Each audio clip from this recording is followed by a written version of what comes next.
Confucianism. All men have a mind which cannot bear to see the sufferings of others. So is the superior man affected towards animals, that having seen them alive, he cannot bear to see them die. Having heard their dying cries, he cannot bear to eat their flesh. Mencius, King Hui of Liang. How does a saintly king treat animals? He would like to see them live, and cannot bear to see them die. Hearing their wails, he cannot eat their flesh, for he does not have the heart. Xin Shu. Before the art of cooking was known, primitive people ate only vegetables. Thereupon the sage taught the men to attend to farming and to plant trees to supply the people with food. And the sole purpose of securing food is to increase energy, satisfy hunger, strengthen the body, and appease the stomach. Mo Xi, indulgence in excess. Essene Scripture. Let not a man make himself abominable with any living creature or creeping thing, be eating of them.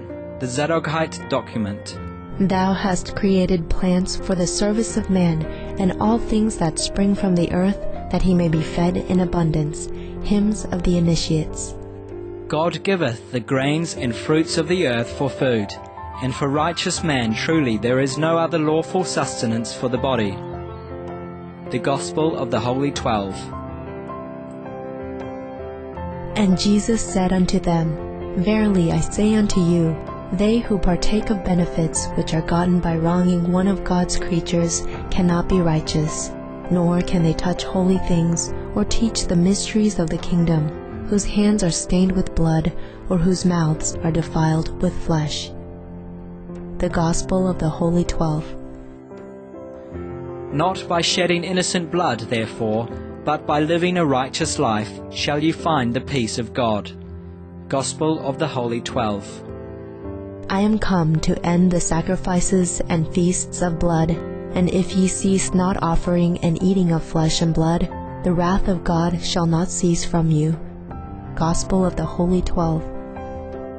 For I tell you truly, he who kills, kills himself, and who eats the flesh of slain beasts, eats the body of death.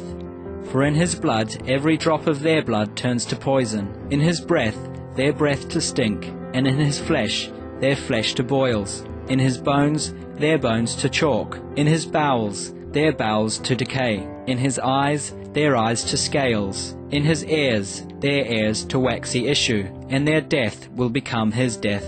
The Essene Gospel of Peace.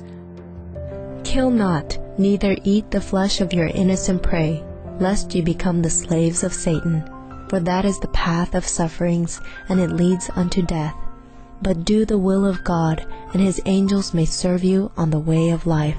The Essene Gospel of Peace.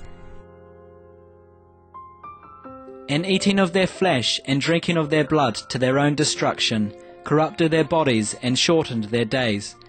Even as the Gentiles, who knew not the truth, or who knowing it, have changed it into a lie.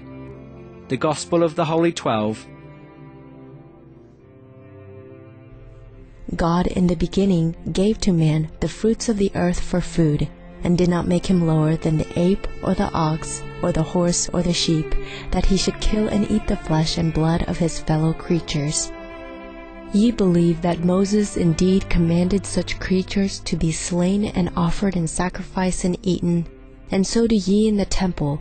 But behold, a greater than Moses is herein, and he cometh to put away the bloody sacrifices of the law, and the feasts on them, and to restore to you the pure oblation and unbloody sacrifice as in the beginning, even the grains and fruits of the earth.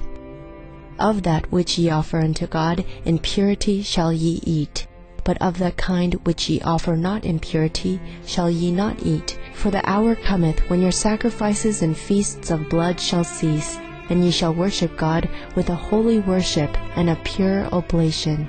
The Gospel of the Holy 12. Behold the fields yielding their increase, and the fruit-bearing trees and the herbs. Woe to the strong who misuse their strength. Woe to the hunters, for they shall be hunted. The Gospel of the Holy 12, Lection 14.